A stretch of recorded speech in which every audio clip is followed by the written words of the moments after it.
ನಮಸ್ತೆ ಎಲ್ರಿಗೂ. Hi my dear student. Last ಕ್ಲಾಸಲ್ಲಿ 7.54 ಆ್ಯಕ್ಟಿವಿಟಿ ಆಗಿತ್ತು. ಇದು 7.5 ನೋಡಿ. ಸಿ ಅಂದರೆ ಏನು, ಇಲ್ಲಿವರೆಗೂ ನಾವು ಯಾವ ರೀತಿ ಫೋರ್ಸನ್ನ ಅಪ್ಲೈ ಮಾಡಿದ್ರೆ ಆಬ್ಜೆಕ್ಟ್ಸ್ ಮೇಲೆ ಹೇಗೆ ಡೈರೆಕ್ಷನ್ ಚೇಂಜ್ ಆಗುತ್ತೆ ಮತ್ತು ಸ್ಪೀಡ್ ಹೇಗೆ ಚೇಂಜ್ ಆಗುತ್ತೆ ಅದನ್ನು ತಿಳ್ಕೊಂಡಿದ್ವಿ. ಆದರೆ force can change the shape of an object. ಅಂದರೆ ನಾವು ಯಾವುದಾದ್ರೂ ವಸ್ತುವಿನ ಮೇಲೆ, ಆಬ್ಜೆಕ್ಟ್ಸ್ ಮೇಲೆ ಫೋರ್ಸ್ ಹಾಕಿದ್ರೆ, ಬಲವನ್ನು ಪ್ರಯೋಗ ಮಾಡಿದ್ರೆ ಅದು ಶೇಪ್, ತನ್ನ ಆಕಾರವನ್ನು ಕಳೆದುಕೊಳ್ಳುತ್ತಾ, ಅಂದರೆ ತನ್ನ ಆಕಾರದಲ್ಲಿ ಶೇಪಲ್ಲಿ ಏನಾದರೂ ಬದಲಾವಣೆ ಆಗುತ್ತಾ ಅಂತ ಅದನ್ನು ನೋಡೋಣ.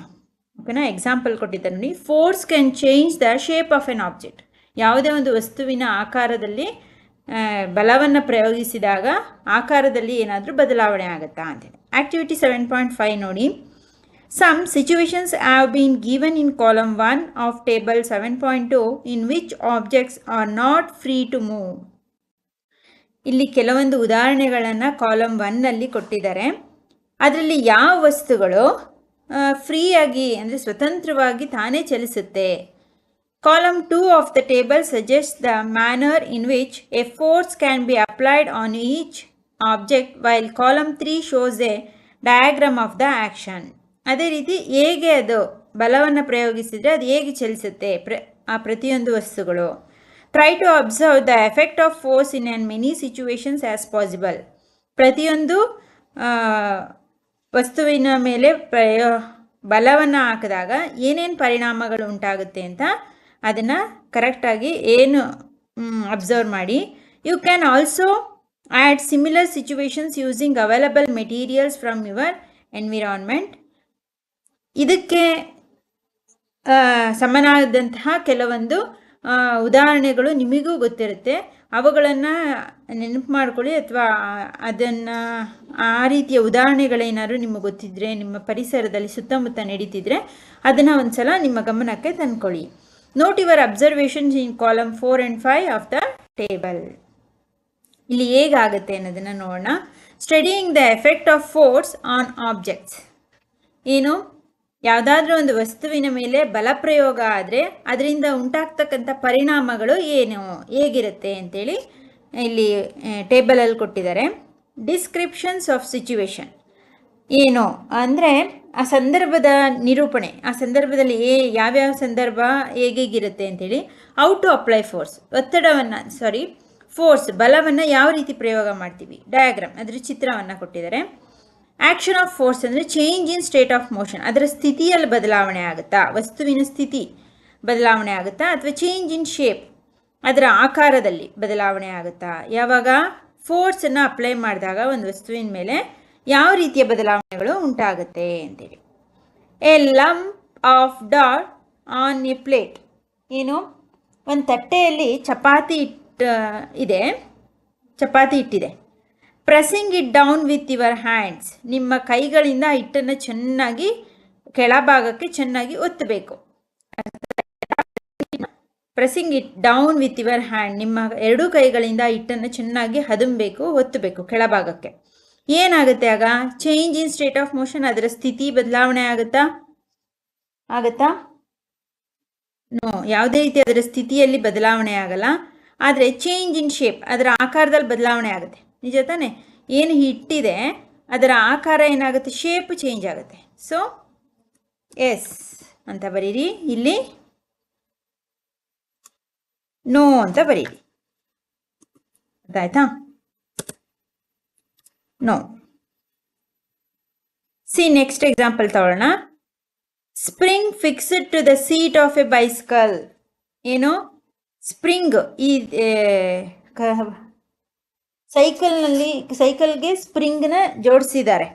ಈ ಸೈಕಲ್ ಕೂತ್ಕೋತಾರಲ್ಲ, ಇಲ್ಲಿ ಕೆಳಗಡೆ ಕಾಣಿಸಿದೆಯಲ್ಲ ಎರಡು, ಈ ಸ್ಪ್ರಿಂಗ್ಗಳನ್ನ ಜೋಡಿಸಿದ್ದಾರೆ. By sitting on the seat, ಆ ಸೈಕಲ್ ಮೇಲೆ, ಬೈಸಿಕಲ್ ಮೇಲೆ, ಸೀಟಿನ ಮೇಲೆ ಕುಳಿತುಕೊಂಡಾಗ ಏನಾಗುತ್ತೆ? ಸ್ಪ್ರಿಂಗು ತನ್ನ ಸ್ಥಿತಿಯನ್ನು ಬದಲಾಯಿಸ್ಕೊಳುತ್ತಾ? ನೋ.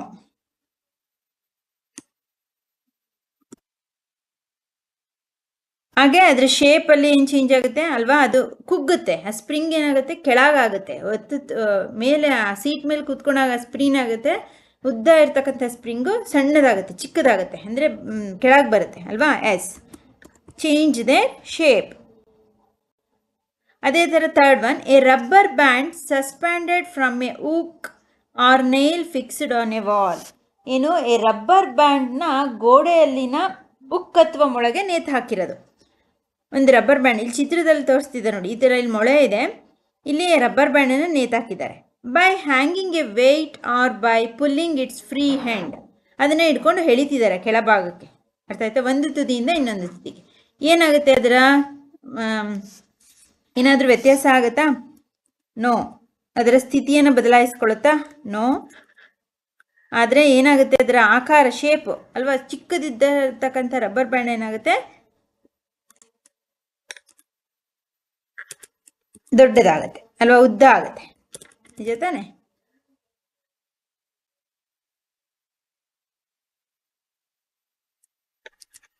ಎಸ್. ಓಕೆ.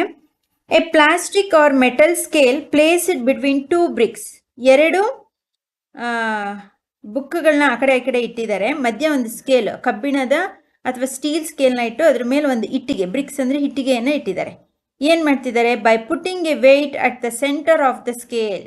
ಅದರ ಸ್ಕೇಲ್ ಇದೆಯಲ್ಲ, ಆ ಸ್ಕೇಲ್ನ ಮಧ್ಯಭಾಗದಲ್ಲಿ ಏನು ಮಾಡ್ತಿದ್ದಾರೆ? ತೂಕವನ್ನು ಬಿಡ್ತಾ ಇದ್ದಾರೆ, ತೂಕವನ್ನು ಇರಿಸ್ತಾ ಇದ್ದಾರೆ. ಅಂದರೆ ತೂಕ ಇರ್ತಕ್ಕಂಥ ದಪ್ಪನದ ಇಟ್ಟಿಗೆಯನ್ನೇ ಸ್ಕೇಲ್ ಮಧ್ಯದಲ್ಲಿ ಇಟ್ಟಿದ್ದಾರೆ. ಏನಾಗ್ತಿದೆ, ಅದರ ಸ್ಟೇಟ್ಸ್ ಆಫ್ ಮೋಷನ್ ಚೇಂಜ್ ಆಗುತ್ತಾ? ನೋ. ಅದರ ಶೇಪ್ ಏನಾಗ್ತಿದೆ ನೋಡಿ, ಬಾಗಿದೆ. ಸ್ಕೇಲು ಸ್ವಲ್ಪ ಕೆಳಕ್ಕೆ ಬಾಗಿದೆ, ಇಟ್ಟಿಗೆ ಇಟ್ಟಿರೋದ್ರಿಂದ ಅಲ್ವಾ. ಅದರ ಆಕಾರದಲ್ಲಿ ಏನಾಗಿದೆ, ಬದಲಾವಣೆ ಆಗಿದೆ. ಇದಿಷ್ಟು ಏನು ನಾವು ನೋಡಿದಂತಹ what do you conclude from the observations noted in table 7.2. ಈ ಎಲ್ಲ ಉದಾಹರಣೆಗಳು ಈ ಟೇಬಲಲ್ಲಿ ಕೊಟ್ಟಿದ್ದಾರಲ್ಲ, ಇದೆಲ್ಲವನ್ನು ನೋಡಿದ ಮೇಲೆ ನೀವು ಏನಂತ ಪರಿಗಣಿಸ್ತೀರಾ? What happens when you apply a force on inflated balloon by pressing it between your palms. ಅಂದರೆ ಈ ಎಲ್ಲ ಉದಾಹರಣೆಗಳನ್ನ ನೀವು ನೋಡಿದ್ಮೇಲೆ ನೀವು ಏನಂತ ತೀರ್ಮಾನ ಮಾಡ್ತೀರಾ? ಈಗ ಫಾರ್ ಎಕ್ಸಾಂಪಲ್ ಇನ್ನೂ ಒಂದು ಎಕ್ಸಾಂಪಲ್ನ ಕೊಟ್ಟಿದ್ದಾರೆ. ಊದಿರ್ತಕ್ಕಂಥ ಬಲೂನ್, ಆ ಬಲೂನ್ನ ಎರಡು ಅಂಗೈಗಳು, ಪಾಮ್ ಅಂದರೆ ಅಂಗೈ, ಆ ಎರಡು ಅಂಗೈಗಳಿಂದ ಅದನ್ನು ಒತ್ತಿದಾಗ ಏನಾಗುತ್ತೆ? What happens to the shape of a balloon dough when it rolled to make a chapati. ಅದೇ ಥರ ಚಪಾತಿ ಹಿಟ್ಟನ್ನು ಅದನ್ನು ಲಟ್ಟಿಸಿದಾಗ ಅಥವಾ ಒತ್ತಿದಾಗ ಚಪಾತಿ ಹಿಟ್ಟಿನ ಆಕಾರ ಏನಾಗುತ್ತೆ? What happens when you press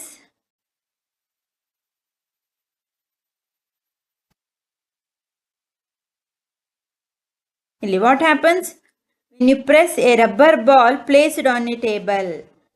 ಅದೇ ರೀತಿ ಒಂದು ರಬ್ಬರ್ ಚೆಂಡನ್ನು ಮೇಜಿನ ಮೇಲಿರುತ್ತೆ, ಅದನ್ನು ನಿಮ್ಮ ಅಂಗೈಗಳಿಂದ ಒತ್ತಿದಾಗ ಅದರ ಆಕಾರ ಏನಾಗುತ್ತೆ? In all these examples you saw that the applications of force. ಈ ಮೇಲಿನ ಎಲ್ಲ ಉದಾಹರಣೆಗಳನ್ನು ನೀವು ನೋಡಿದಾಗ ಏನು? The application of force on on object may change its shape. ಈ ಎಲ್ಲ ಉದಾಹರಣೆಗಳಿಂದ ನಮಗೇನು ತಿಳಿಯುತ್ತೆ?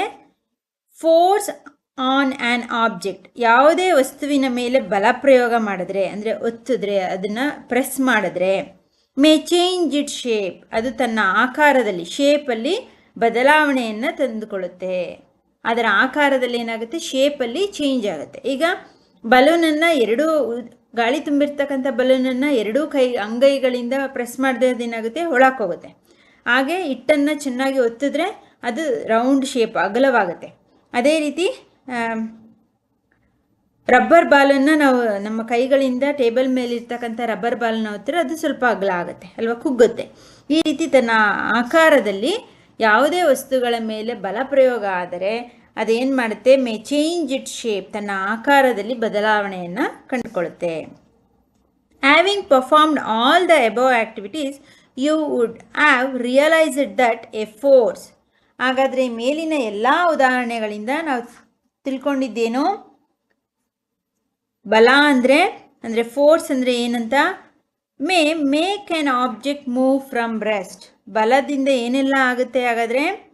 ನಿಶ್ಚಲ ಸ್ಥಿತಿಯಿಂದ ವಸ್ತುಗಳನ್ನು ಚಲಿಸುವಂತೆ ಮಾಡುತ್ತೆ. ಫೋರ್ಸ್ ಅನ್ನೋದು, ಬಲ ಅನ್ನೋದು ಏನು ಮಾಡುತ್ತೆ?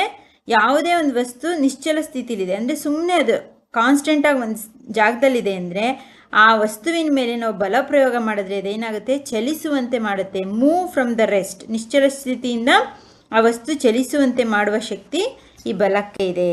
ಹಾಗೆ second point, May change the speed of an object if it is moving. ಬರೀ ಅದು ಚಲಿಸೋದಲ್ಲ, ಏನಾಗುತ್ತೆ? ಅದರ ವೇಗವನ್ನು ಹೆಚ್ಚಿಸ್ಕೊಳ್ಳುವಂತೆ ಮಾಡುತ್ತೆ. ಯಾವುದೇ ಒಂದು ವಸ್ತು ಚಲಿಸ್ತಿದೆ ಅಂದರೆ ಆ ವಸ್ತುಗಳು ಜವವನ್ನು ಬದಲಾಯಿಸ್ಬೋದು. ಜವ ಅಂದರೆ ಇಲ್ಲಿ ವೇಗ, ಸ್ಪೀಡ್ ಅಂತ. ಕನ್ನಡದಲ್ಲಿ ಸ್ಪೀಡ್ಗೆ ಜವ ಅಂತಾರೆ, ಸೈನ್ಸಲ್ಲಿ ವೇಗ.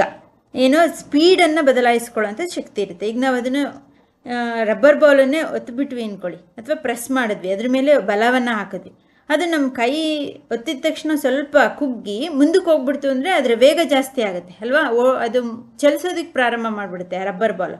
ಹಾಗಾಗಿ ಈ ಬಲಕ್ಕೆ ಎರಡನೇ ಶಕ್ತಿ ಏನಿದೆ? ಬಲಕ್ಕೆ ಚಲಿಸುತ್ತಿರುವಂತಹ ವಸ್ತುವಿನ ವೇಗವನ್ನು ಅಧಿಕಗೊಳಿಸೋದು, ಅಂದರೆ ಅದರ ಸ್ಪೀಡನ್ನು ಹೆಚ್ಚು ಮಾಡುವಂಥ ಶಕ್ತಿ ಫೋರ್ಸ್ ಬಲಕ್ಕೆ ಇದೆ. Third one, May change the direction of motion of an object. ಹಾಗೇನು? ತನ್ನ ಆ ವಸ್ತು ಚಲಿಸ್ತಿದೆ ಅಂದರೆ ಅದು ತನ್ನ ದಿಕ್ಕನ್ನು ಬದಲಾಯಿಸಲೂಬಹುದು. ಅಂದರೆ ಈಗ ನಾವು ಅದ್ರ ಮೇಲೆ ಪ್ರೆಸ್ ಮಾಡಿದ್ವಿ, ಬಲ ಹಾಕಿದ್ವಿ ಅಂದರೆ ಬಲೂನನ್ನು ಎರಡೂ ಕೈಗಳಿಂದ ಒತ್ತಿದ್ವಿ, ಅದು ಯಾವ ದಿಕ್ಕಿಗೆ ಬೇಕಾದರೂ ಹಾರೋಗ್ಬೋದು ಅಲ್ವಾ? ಎರಡೂ ಅಂಗೈಗಳಿಂದ ಬಲೂನ ಒತ್ತಿದಾಗ ಯಾವ ಆ್ಯಂಗಲಲ್ಲಿ ಮೇಲೆ ಬೇಕಾದರೂ ಹಾರೋಗ್ಬೋದು, ಅಥವಾ ಟಪ್ಪಂತ ಕೆಳಗೆ ಬೇಕಾದರೂ ಹೋಗ್ಬೋದು. ಅಂದರೆ ಯಾವುದೇ ಒಂದು ವಸ್ತುವಿನ ಮೇಲೆ ನಾವು ಬಲ ಪ್ರಯೋಗ ಮಾಡಿದಾಗ, ಫೋರ್ಸನ್ನ ಹಾಕಿದಾಗ, the direction of motion of an object change the direction of motion. ಆ ವಸ್ತುವಿನ ದಿಕ್ಕನ್ನು ಸಹ ಬದಲಾಯಿಸುವ ಶಕ್ತಿ ಈ ಬಲಕ್ಕೆ ಇದೆ.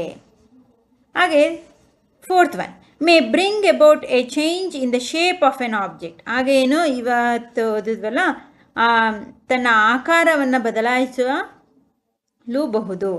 ಯಾವುದೇ ಒಂದು ವಸ್ತುವಿನ ಮೇಲೆ ನಾವು ಬಲವನ್ನು ಪ್ರಯೋಗ ಮಾಡಿದಾಗ ಆ ವಸ್ತುವಿನ ಆಕಾರದಲ್ಲಿ ಬದಲಾವಣೆಯನ್ನು ತರಬಹುದು. ಅರ್ಥ ಆಯ್ತಾ? ಈಗ ಚಪಾತಿ ಹಿಟ್ಟೇ ಇರ್ಬೋದು, ಅದು ಹಿಟ್ಟಿನ ರೂಪದಲ್ಲಿ ರೌಂಡಿಗಿರುತ್ತೆ, ಅದನ್ನು ಚೆನ್ನಾಗಿ ಬಲವನ್ನು ಹಾಕಿ ಅದ್ರ ಮೇಲೆ ಒತ್ತಿದಾಗ ಏನಾಗುತ್ತೆ? ದೊಡ್ಡದಾದ ಹಾಳೆಯಂತಹ ರಚನೆಯನ್ನು, ಆಕಾರವನ್ನು ಪಡ್ಕೊಳ್ಳುತ್ತೆ ಅಲ್ವಾ?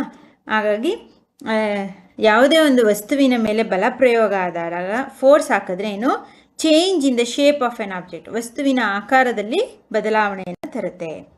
ಹಾಗೆ fifth one, may cause some or all of these effect. ಈ ರೀತಿಯಾದಂತಹ ಕೆಲವು ಅಥವಾ ಎಲ್ಲ ಪರಿಣಾಮಗಳನ್ನು ಉಂಟು ಮಾಡಬಹುದು.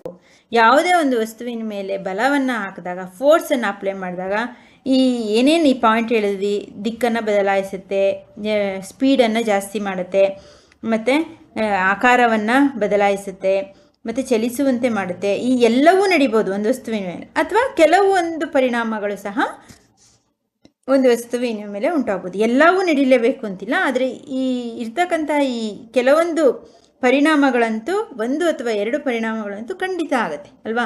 ಕೆಲವೊಂದು ಮೂವ್ ಆಗದೆ ಇರ್ಬೋದು. ಚಪಾತಿ ಹಿಟ್ಟೇನು ಚಲಿಸೋದಿಲ್ಲ, ಆದರೆ ಅದು ಅಗಲ ಆಗುತ್ತೆ, ಶೇಪ್ ಆಕಾರ ಕಳ್ಕೊಳ್ಳುತ್ತೆ, ಮತ್ತು ಮುಂದಕ್ಕೆ ಹೋಗುತ್ತೆ ಅಲ್ವಾ? ಅಂದರೆ ಮುಂದಕ್ಕೆ ಹೋಗುತ್ತೆ ಅಂದರೆ ಒಂದು ದಿಕ್ಕು ಅದು ಆಕಾರ ಕಳ್ಕೊಳ್ಳುತ್ತೆ.